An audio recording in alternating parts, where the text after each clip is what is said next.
का स्वागत है। मैं हूं आपके साथ चित्रा त्रिपाठी। राजधानी दिल्ली में मेरी मौजूदगी है, जहां को लेकर केजरीवाल सरकार की ओर से बड़ा फैसला किया गया है। 6 दिनों का लॉकडाउन लगा दिया गया है। महाराष्ट्र देश के अलग अलग हिस्सों से बड़ी खबर लगातार सामने आ रही है। कोरोना के संक्रमण के बढ़ते मामलों के मद्देनजर ये बड़ा फैसला तमाम राज्य सरकार लेते हुए चली जा रही है। सबके बीच उत्तर प्रदेश से एक बड़ी जानकारी निकलकर सामने आ रही है। आपको बता दें, इलाहाबाद हाईकोर्ट की ओर से यूपी के 5 शहरों में लॉकडाउन लगाने का फैसला किया गया है। बड़ी खबर आपको बता दें, ये आदेश जारी किए गए हैं इलाहाबाद हाईकोर्ट की ओर से यूपी सरकार को। इलाहाबाद हाईकोर्ट ने बड़ा फैसला किया है। कोर्ट ने उत्तर प्रदेश के 5 बड़े शहरों जिनमें लखनऊ, कानपुर, वाराणसी, प्रयागराज और गोरखपुर में लॉकडाउन लगाने का आदेश दिया है। ये लॉकडाउन आज रात से लागू करने के लिए कहा गया है, जो कि 26 अप्रैल तक रहेगा। आपको बताते चले, लखनऊ जो कि राजधानी है उत्तर प्रदेश की, कानपुर जो अपने आप में भीड़ भाड़ वाला शहर, वाराणसी प्रधानमंत्री नरेंद्र मोदी का संसदीय क्षेत्र, प्रयागराज हम सब ने देखा किस तरह से वहां पर भी आंकड़े लगातार बढ़ते हुए चले जा रहे हैं। जबकि गोरखपुर जो कि खुद मुख्यमंत्री योगी आदित्यनाथ का शहर है, ये 5 वो इलाके हैं, ये 5 वो बड़े शहर हैं जहां पर इलाहाबाद हाईकोर्ट ने बड़ा फैसला लेते हुए ये कहा है कि इन 5 बड़े शहरों में लॉकडाउन लगाया जाए।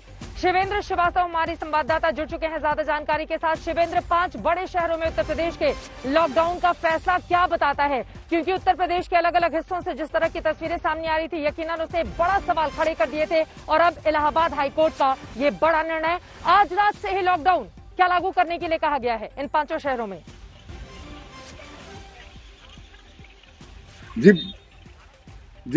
जी बिल्कुल चित्रा, देखिए बहुत बड़ा फैसला है जो कि सरकार ने नहीं बल्कि कोर्ट ने लिया है। ये भी खास बात है। इससे पहले जो नाइट कर्फ्यू लगाने की बात थी वो भी कोर्ट ने फैसला किया था, उसके बाद नाइट कर्फ्यू लगा था। सरकार मानने को तैयार नहीं है कि हालात इतने खराब हो चुके हैं इन 5 शहरों में। और इन 5 शहरों की इस बात छोड़ दें, उत्तर प्रदेश के जिस तरह से लगातार मामले बढ़ रहे हैं, उसके बाद ये फैसला हाईकोर्ट को लेना पड़ा है। ये बेहद अहम है। लेकिन खास बात ये भी है कि यहाँ पर पंचायत के जो चुनाव चल रहे हैं, उसका दूसरे फेज का चुनाव आज खत्म हुआ। उसके ठीक बाद हाईकोर्ट ने फैसला लिया है। इन 5 शहरों में चुनाव भी खत्म हो चुके हैं, यानी यहाँ पर आगे अभी कोई पॉलिटिकल एक्टिविटी भी नहीं है। लेकिन इन सब के बीच जो कोर्ट ने आदेश दिया है वो बेहद अहम है। उसमें कहा है कि कोई भी प्रतिष्ठान, व्यापारिक प्रतिष्ठान, चाहे सरकारी गैर सरकारी कोई हो, उसको नहीं खोल सकते। ऑफिसेज नहीं खोल सकते। वो दुकानें जिनमें 3 से ज्यादा लोग काम करते हैं वो दुकानें नहीं खोली जा सकती। ठेली पटरी लगाने वाले लोग भी नहीं खोल सकते। और जो बेहद एसेंशियल सर्विसेज हैं उनके अलावा कुछ भी खुला नहीं रहेगा। और ये 26 अप्रैल तक की लागू रहेगा, यानी इन 5 शहरों में पूरी तरह से लॉकडाउन रहेगा 26 अप्रैल तक। उसके बाद हो सकता है कोर्ट इस पर रिव्यू करे, हो सकता है कि सरकार तब तक कुछ फैसला ले ले। लेकिन बेहद है कि कोर्ट को इंटरवीन करना पड़ा उत्तर प्रदेश की इस बदतर हालात पे, क्योंकि लगातार मामले बढ़ रहे हैं। 30,000 के आसपास कोरोना संक्रमण के मामले पिछले 24 घंटे में है। उससे पहले जिस हिसाब से 30% के रेट से बढ़ रहा है वो बेहद अहम है। और ऐसे में लेकिन इसके अलावा भी मैं आपसे जानना चाहूंगी, और भी कई शहर हैं शिवेंद्र जहां पर लगातार आंकड़े बढ़ते हुए चले जा रहे हैं, चाहे हम गाजियाबाद की बात करें, नोएडा की बात करें, ग्रेटर नोएडा की बात करें या अन्य हिस्सों की बात करें। लेकिन इन 5 शहरों के मद्देनजर ही कोर्ट की ओर से यह आदेश क्यों दिया गया है?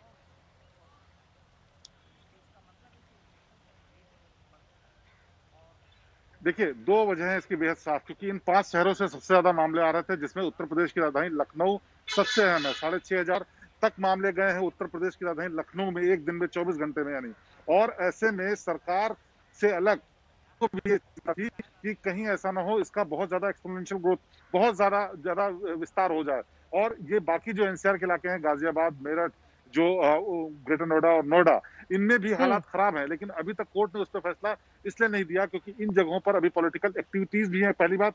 दूसरी बात, अभी आउट ऑफ कंट्रोल मामला नहीं हुआ है, कोर्ट को ऐसा लगता है।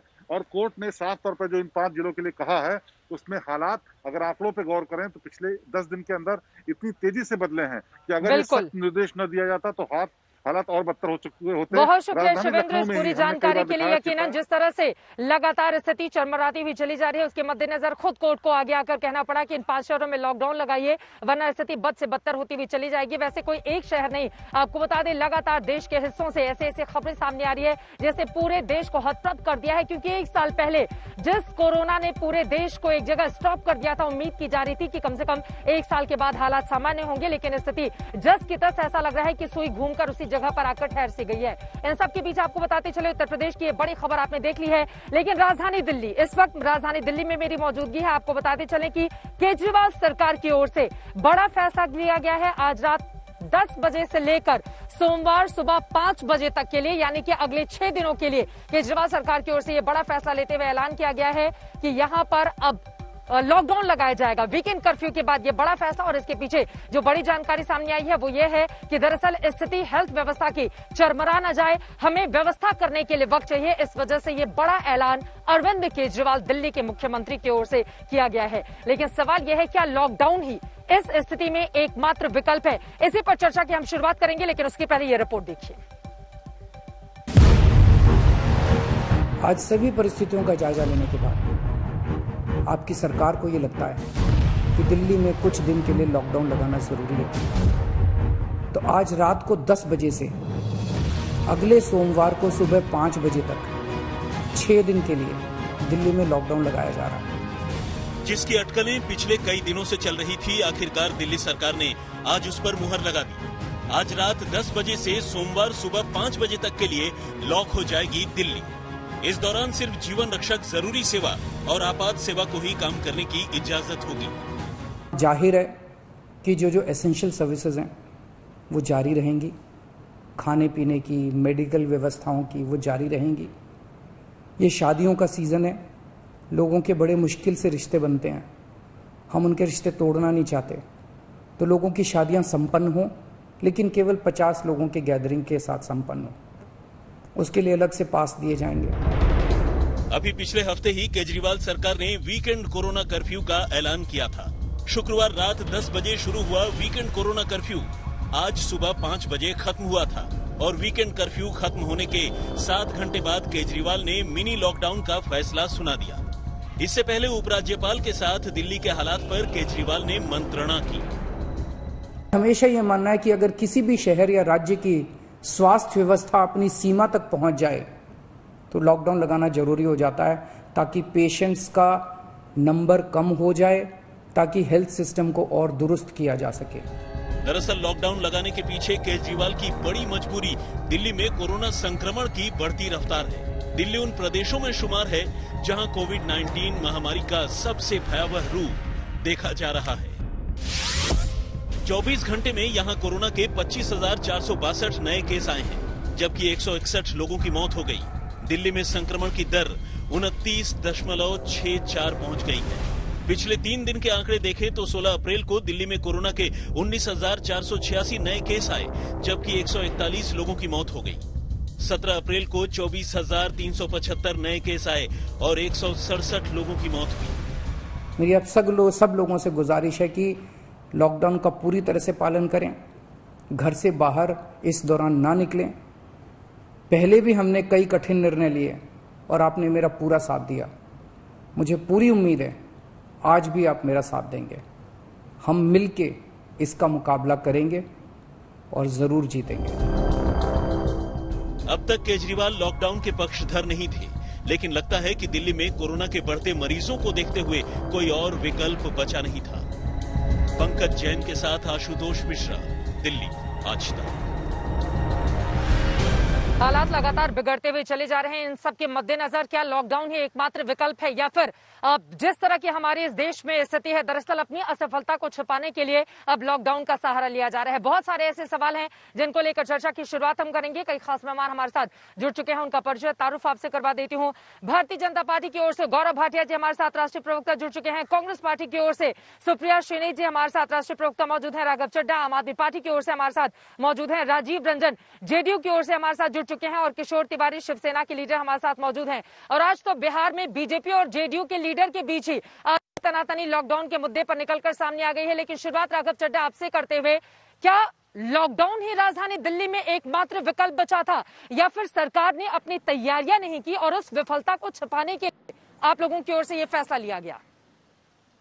देखिए, हर शहर, हर राज्य का अपना एक सीमित स्वास्थ्य इंफ्रास्ट्रक्चर होता है। आज से 1 साल पहले की बात करें तो दिल्ली में मात्र 200-400 ऑक्सीजन के बेड्स हुआ करते थे।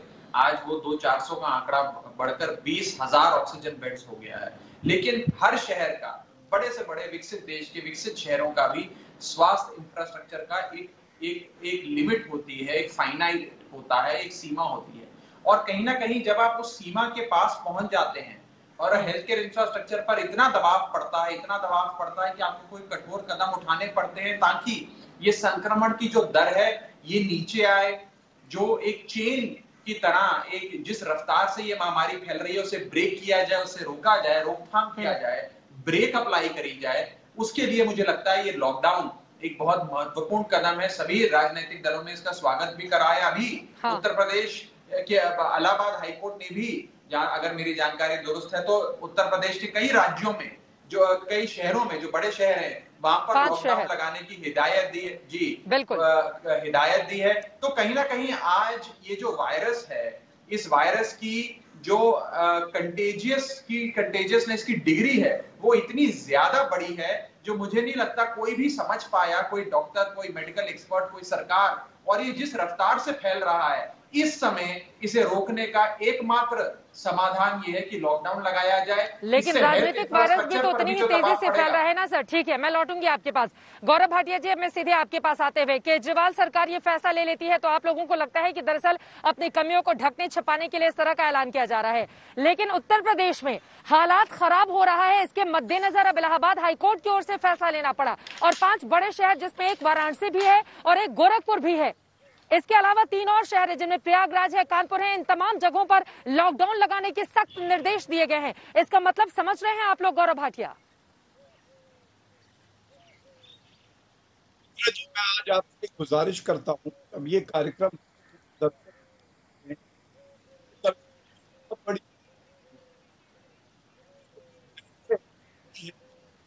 वक्त है और कहीं ना कहीं और डॉक्टरों की बेड, वेंटिलेटर की जरूरत है। तो मैं सबसे पहले, क्योंकि आप अभी दिल्ली की बात कर रहे थे, तो एक बात कहूंगा कि देखिए, यहाँ केंद्र सरकार और प्रदेश सरकार सबको एकजुट होकर चलना होगा। और अरविंद केजरीवाल जी की प्रेस कॉन्फ्रेंस मैंने खुद भी सुनी, उन्होंने एक बात बिल्कुल स्पष्ट कही कि केंद्र सरकार पूरी मदद कर रही है।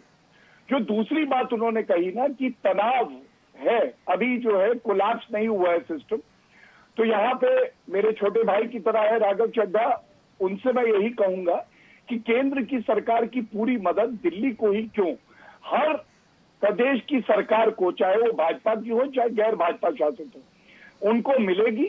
और इसी कड़ी में आप देखिए, चाहे वो दवाइयां उपलब्ध कराना हो, वैक्सीनेशन उपलब्ध कराना हो, ये सुनिश्चित करना हो कि डीआरडीओ की मदद से अस्पताल और बेड की संख्या बढ़ाई जाए, केंद्र की सरकार भी कर रही है और प्रदेश की सरकारें भी कर रही हैं।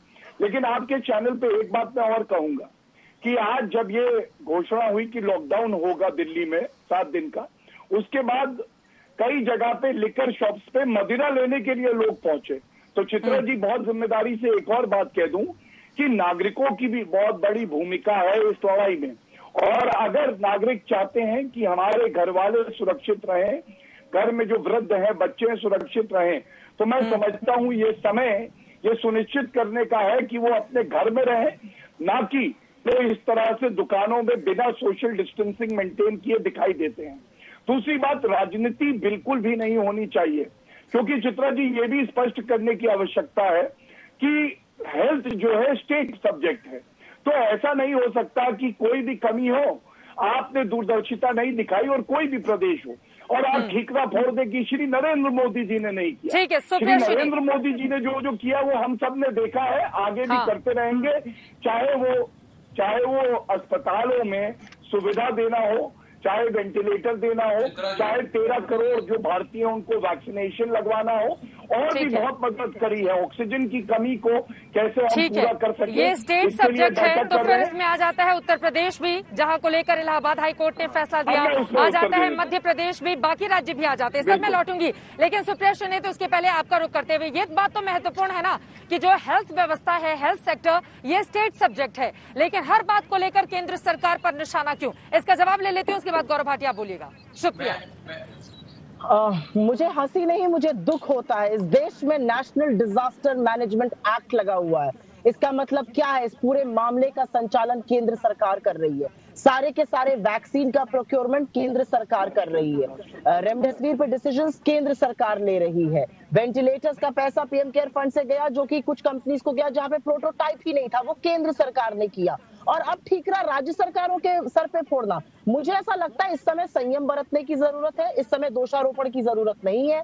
इस समय यह समझना होगा कि हाँ, राज्य सरकारें अपनी समझबूझ से या तो लॉकडाउन लगाएंगी, रिस्ट्रिक्टेड कर्फ्यू लगाएंगी या कुछ करेंगी, लेकिन राज्य सरकारों को कारगर होना पड़ेगा। उत्तर प्रदेश की सरकार निष्क्रिय थी, इसलिए उत्तर प्रदेश हाईकोर्ट ने मेरे ख्याल से सही फैसला किया।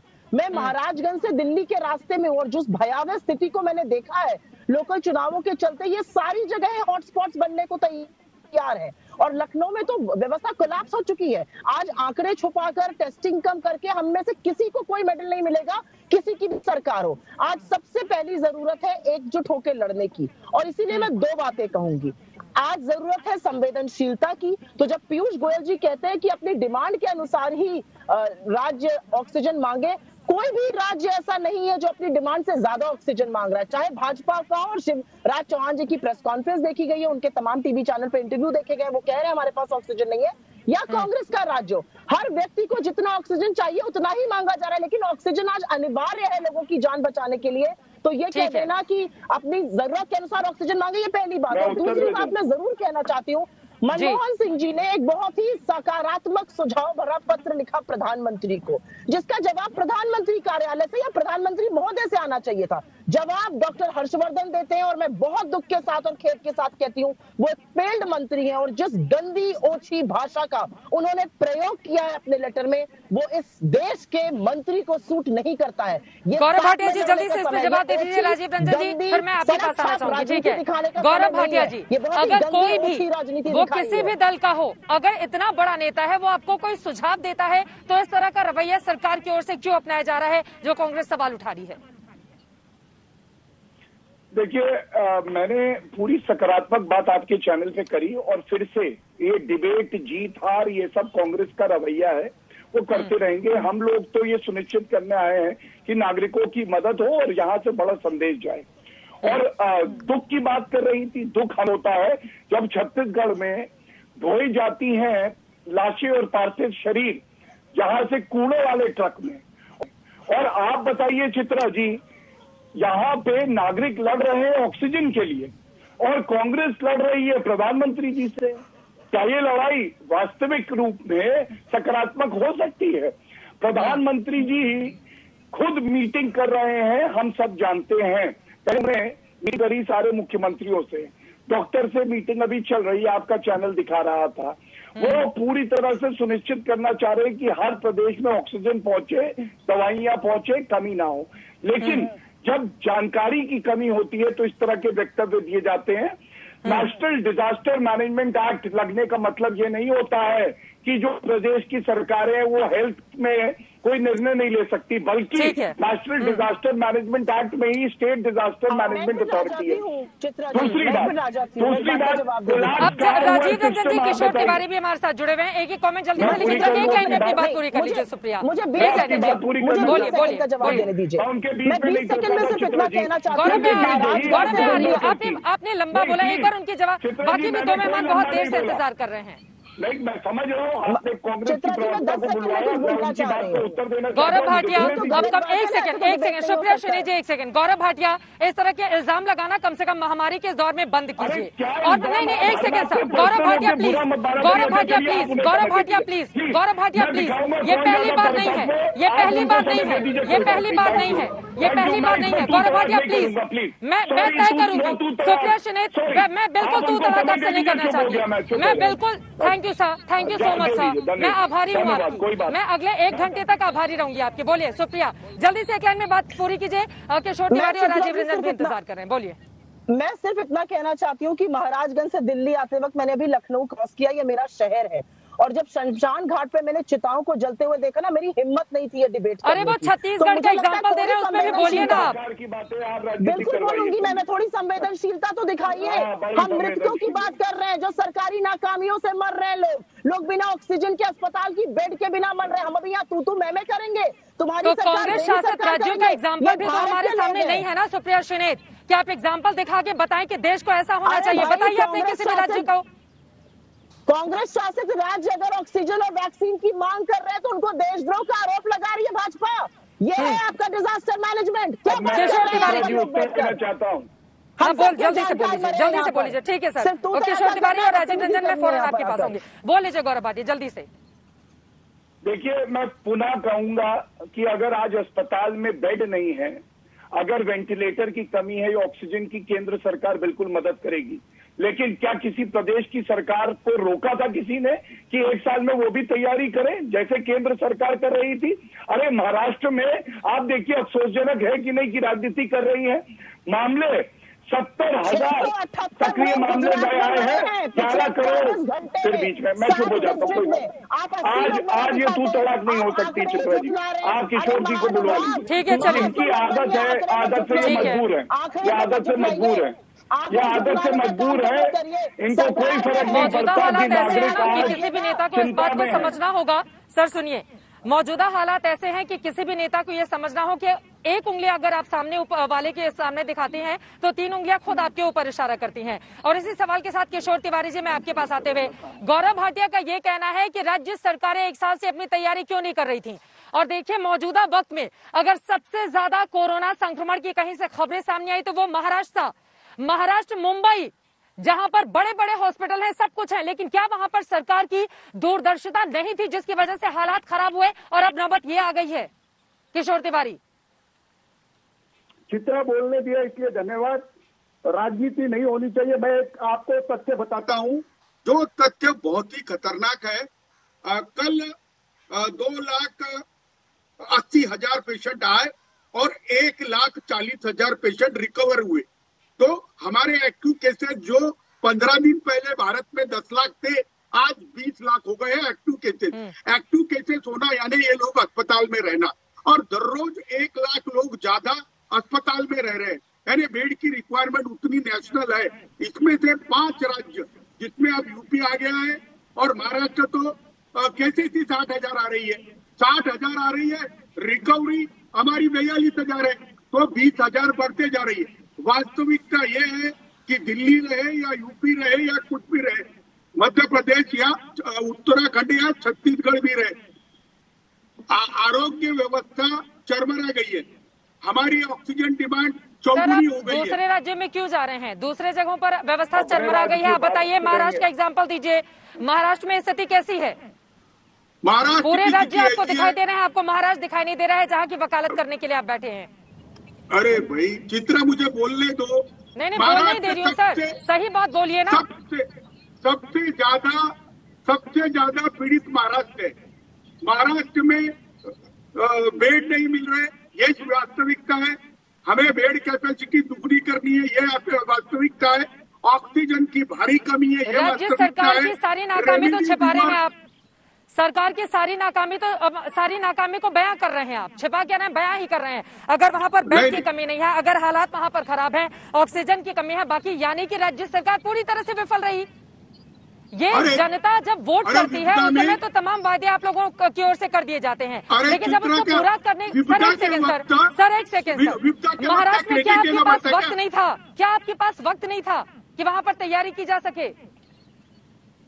देखिए, जैसा दिल्ली ने बोला वैसे ही हम अब अपनी कैपेसिटी डबल करने जा रहे हैं।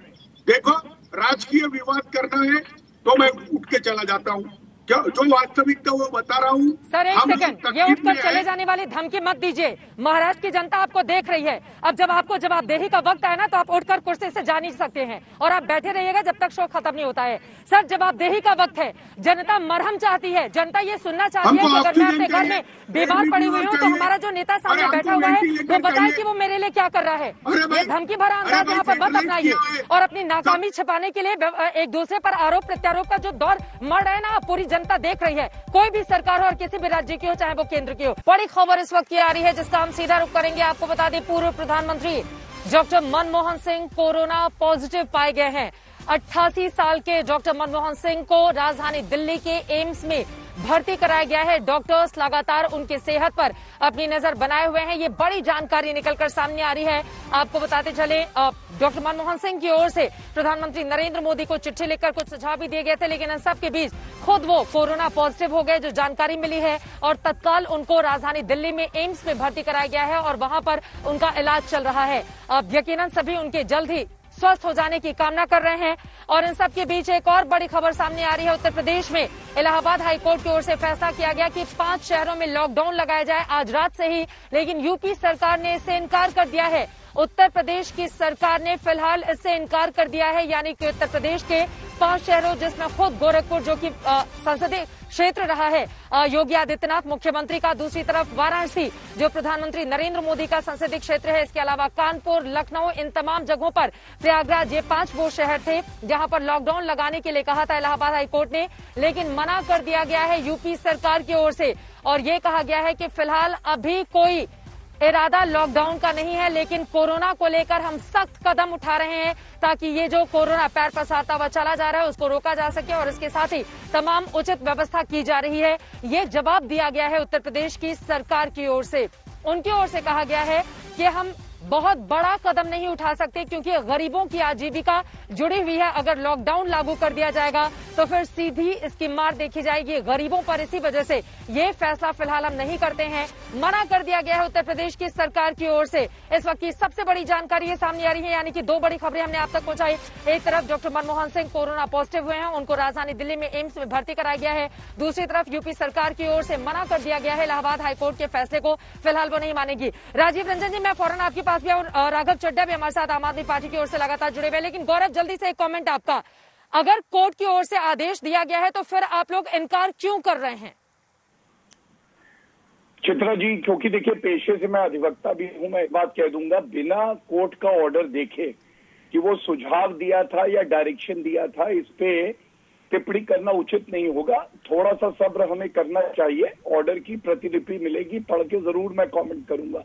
दूसरी बात, मनमोहन सिंह जी आदरणीय है, हम सब जो है ईश्वर से यही प्रार्थना करते हैं वो जल्द ही स्वस्थ हों और उनका मार्गदर्शन देश को मिलता रहे।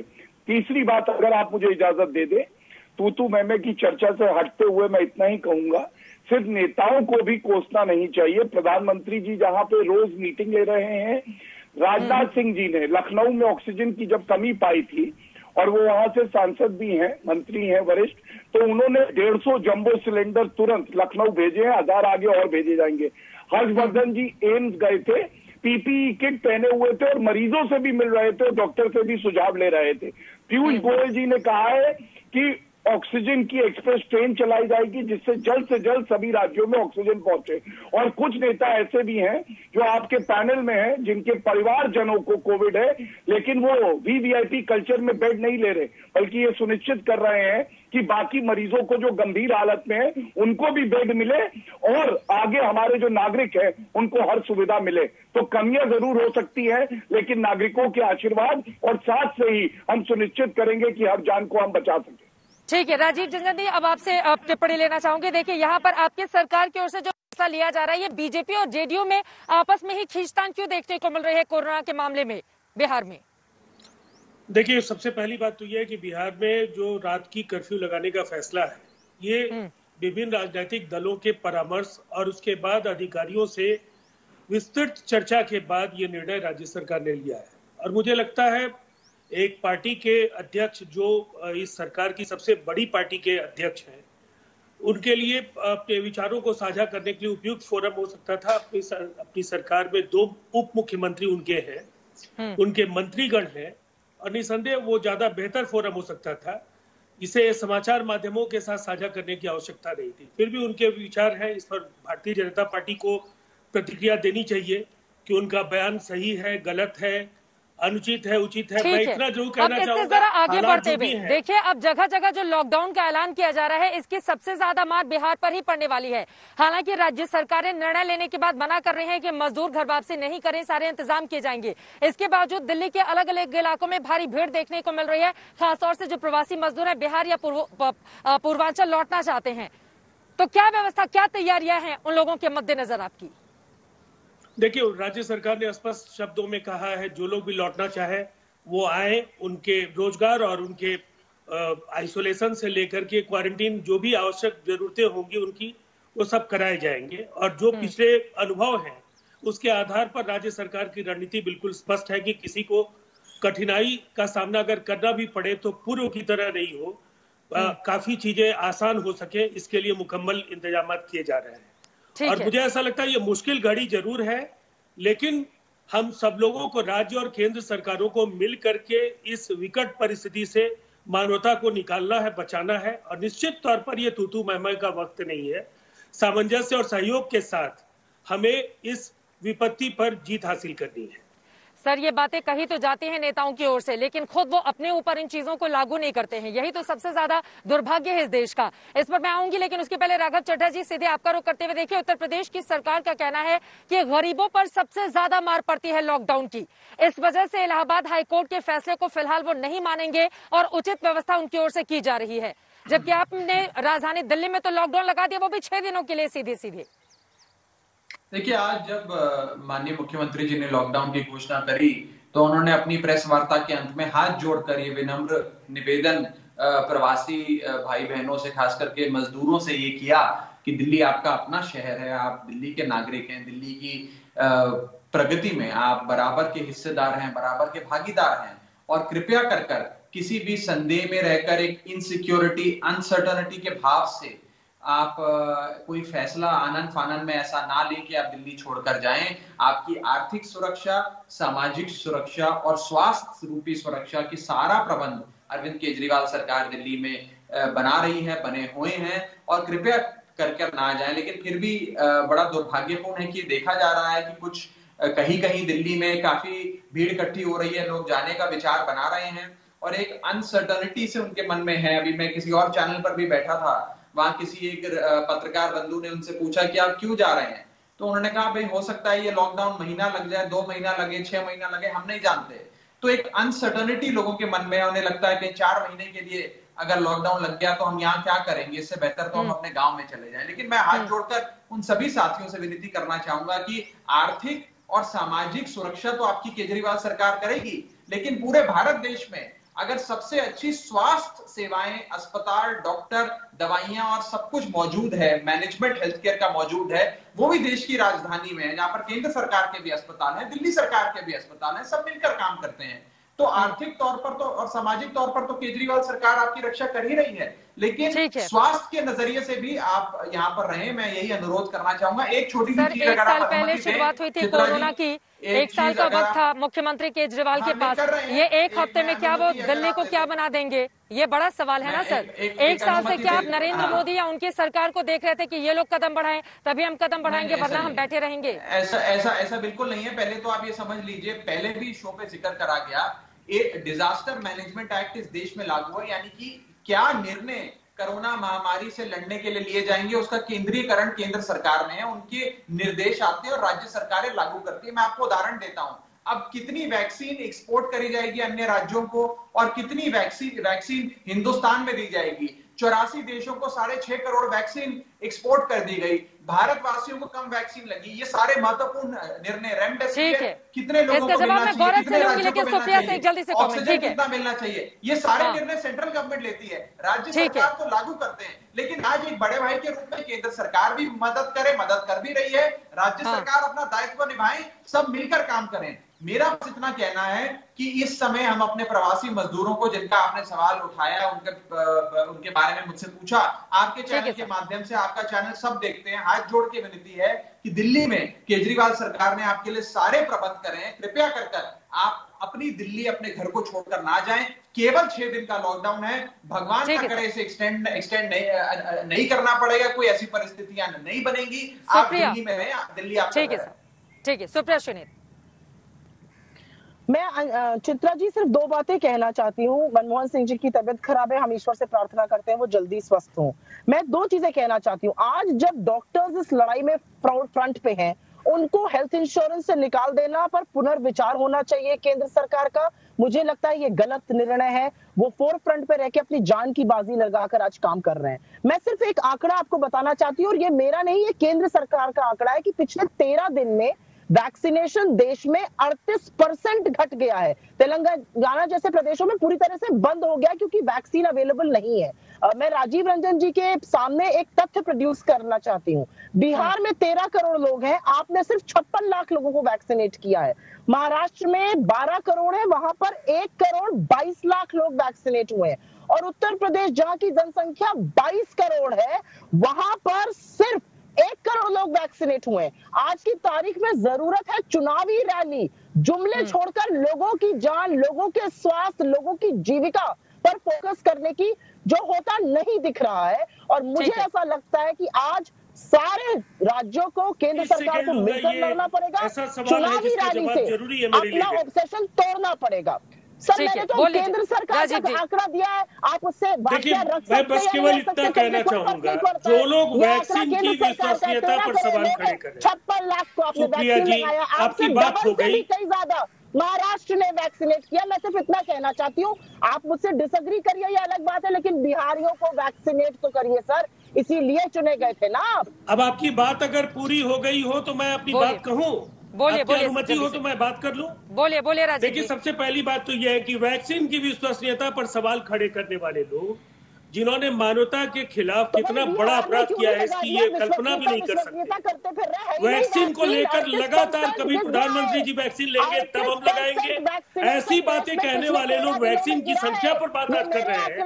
मुझे हैरत होती है, आप आज तक आप मेरे साथ बहस में आप नहीं है, और वैक्सीन को लेकर के जैसे तीखे तर्क आपके रहे हैं, मैं अगर आपको आर्काइव में जाने की सलाह दूंगा तो आपको अच्छा नहीं लगेगा। लेकिन वैक्सीन को लेकर कांग्रेस, आरजेडी, समाजवादी पार्टी के नेताओं ने जिस तरह से झूठ और पाखंड फैलाने की कोशिश राजनीति से हमें बाहर निकलना होगा। चुनाव के लिए हम यहाँ पर नहीं आपस में बैठकर तू मैमे की राजनीति कर रहे हैं। अभी मौजूदा वक्त जान बचाने का है, जान है तभी जहान है। और यकीन मानिए मौजूदा हालात इस ओर इशारा कर रहे हैं कि राजधानी दिल्ली या फिर उसके आसपास या फिर देश के अलग अलग हिस्सों से जो आंकड़े सामने आ रहे हैं, उसने सभी को हतप्रभ करके रखा हुआ है, क्योंकि एक एक जान इस देश के लिए कीमती होनी चाहिए। लेकिन फिलहाल राजनीतिक दलों की बातों से वो नजर क्यों नहीं आता? देश की जनता इस वक्त यही सवाल पूछ रही है। फिलहाल के लिए आप लोगों का बहुत शुक्रिया। उम्मीद है कि आगे तमाम नेता गंभीरता जरूर दिखाएंगे इस बेहद गंभीर मुद्दे पर, क्योंकि इस वक्त की यही है कि कदम मिलाकर आगे बढ़ें, एक दूसरे को बचाएं, क्योंकि कोरोना का संक्रमण लगातार जिस तरह से फैल रहा है उसने देश को हैरान परेशान दोनों करके रखा हुआ है। एक तरफ जलती हुई लाशें तमाम सवाल खड़े कर रही हैं, तो वहीं दूसरी तरफ सरकार की बदइंतजामी भी इस वक्त लोगों के सामने है।